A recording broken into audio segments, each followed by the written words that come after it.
So okay mga paps, musta pala? Ngayong araw pala, tuturuan ko kayo kung paano mag-adjust ng drive belt nitong Nissan Sentra, okay? Simulan na natin to mga paps. So mga paps, bakit ko gagawin itong video na to? Gagawin ko tong video na to kasi medyo nakakahiya na sa mga kapitbahay. Kapag pinapaandar namin to tapos nag-on kami ng AC, lagi na lang na nag-squeak, nagkakaroon ng squeaking sound. Pakinggan nyo to mga paps. Yan, pakinggan nyo maigi ha. I-on ko aircon. Narinig nyo?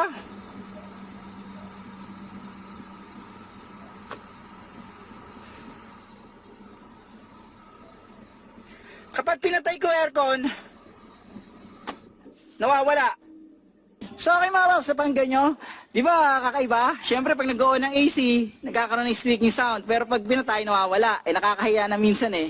So ang gagawin natin ngayon, tuturuan ko kayo kung paano ayusin yung problema na yon. So sa QG engine, eto, yan. Sa mga Nissan Sentra, yan. Sa QG13, 16 at saka 18. Yan. Ganito yung yung itsura. Ganito yung mga paps.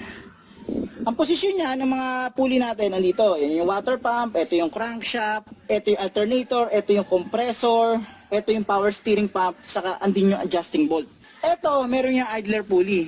So, sa pag-a-adjust ng ng power steering, ang ginagamit natin ito. Yan. A-adjust natin diyan.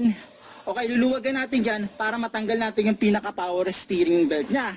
So, sa tingin ko wala namang problema sa power steering. Mamaya papakita ko Ang problema ko, kapag nag-on ako ng aircon, nagkakaroon ng squeaking sound. Matagal na yan mga paps, di ba dati ginawa ko ng video yan dahil sa katamaran ko. Ngayon ganito, ito yung belt ng alternator at saka ng AC compressor. Ito yung belt na yan. Ngayon sa belt na yan, merong idler pulley. Ito. So ang gagawin natin ngayon mga paps, papakita ko sa inyo kaya ako nagkakaroon ng squeaking sound kasi maluwag yung belt ko ng alternator saka AC compressor. So ang gagawin ko ngayon, i-adjust ko dito. Yan, mag-adjust ako dito. May papakita rin ako sa inyo mga paps. Okay? So, tignan natin doon. So okay mga paps, nandito na tayo sa sa side na may drive belt. Okay, ito yung nakikita niyo to, ito yung sa water pump natin. Syempre, ito yung sa alternator. Okay? Ngayon, merong isa yun dito, itong isang to, yan yung idler pulley natin. Okay, yan yung idler pulley, tapos sa ilalim nun, yan yung AC compressor natin. Ngayon sa power pump, papakita ko sa inyo dito, okay? So mga paps, ito yung power steering belt natin, tapos dito tayo mag-a-adjust para sa tension ng power steering natin. Ngayon ganito, eto luluwagan lang yan, luwag pahigpit lang yan. Kung magtatanggal ka nito, madali lang. Gagawin nyo lang yan, luluwagan nyo lang yan para matanggal nyo yung power steering belt. So dito, tinuturo ko muna ito mga paps Dito gagamit kayo ng 12mm, yan. So, ganito yan mga paps, kung mag-adjust tayo ng ng tension ng power steering belt. Ito, yan, 12mm. Yan. So ganun yan, luluwagan nyo lang yan para matanggal nyo yung belt. Okay? So ganyan. Okay, lapit na ako. Sa case kasi nito, ang belt ko rito, okay naman yung tension. Yan. So okay mga paps, kapag magche-check kayo ng tension ng ng power steering belt, dito kayo magche-check. Okay? Dito sa part na to.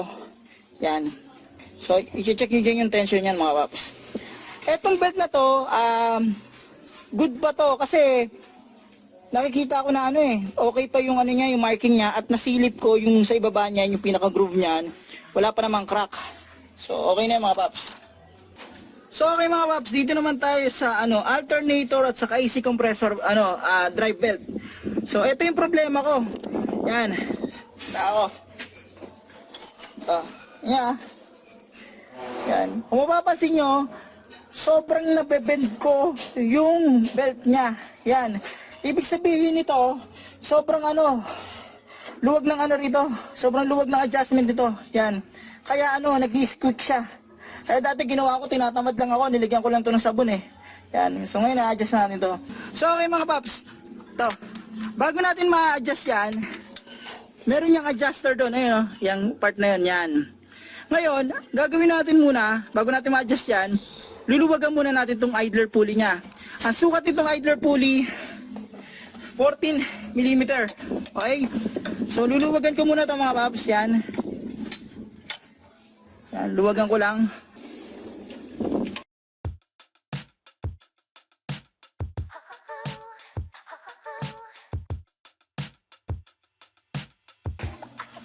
Yan. Okay? Since naluwagan ko na yung naluwagan ko na to, ang next natin, ito. Dito tayo mag-a-adjust. Ito. Yan. Ito. Ang sukat niyan, 8mm. Okay? So, higpitan natin ito ngayon mga paps.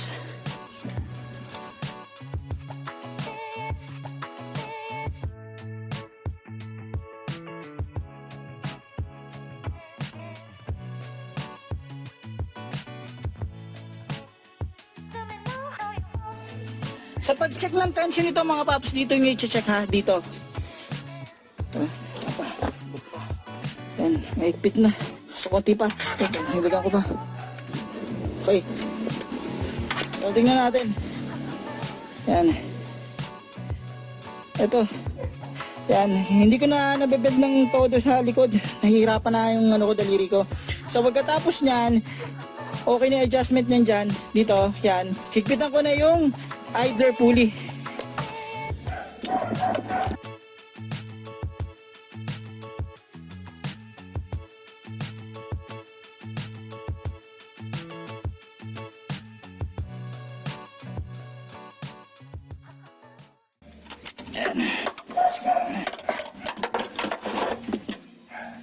So, okay na yung mga paps. Ngayon, itetest na natin to mga paps. Papakinggan natin kung may squeaking sound pa rin pag nag-on tayo ng aircon. I-start ko na yung makina. Pakinggan natin kung anong mangyari. Okay? So, ayan. Naka-start na siya. I-on ko na yung aircon mga paps. Yan, on natin AC. Okay? So, ayan mga paps. Kitang-kita nyo naman. Swabing swabe. Okay, lalabas lang ako mga paps. So, okay mga paps yan o. Yan. Nakikita nyo? Yan. Wala yung squeaking sound. I-on and off ko yung aircon sa loob. Okay, wait lang. So, okay mga paps. Ganito gagawin ko. I-on and off ko yung aircon ha. Yan. On ko aircon. Yan. On ko ha. Naririnig ko nag-engage yung magnetic clutch niya. Tapos noon, ayan wala nang squeaking sound. So okay mga paps, hanggang dito lang yung video ko. Sana itong video na to nakatulong to in case na magkaroon kayo ng squeaking sound sa sasakyan nyo. Okay, sa sasakyan na to, Nissan Sentra PUG engine. May pagkakataon na yung ibang sasakyan, same lang ng concept na pag-adjust. Okay? Pala mga paps, papaalala ko lang, yung part na i-check yung tension dito sa part na to, yan. Tapos sa naman, dito sa alternator, saka AC compressor belt, dito sa part nyo i-check yung tension, okay? So paano mga paps, huwag nyo kalimutan i-like at subscribe ang channel ko para makagawa pa ako ng ganitong basic na video.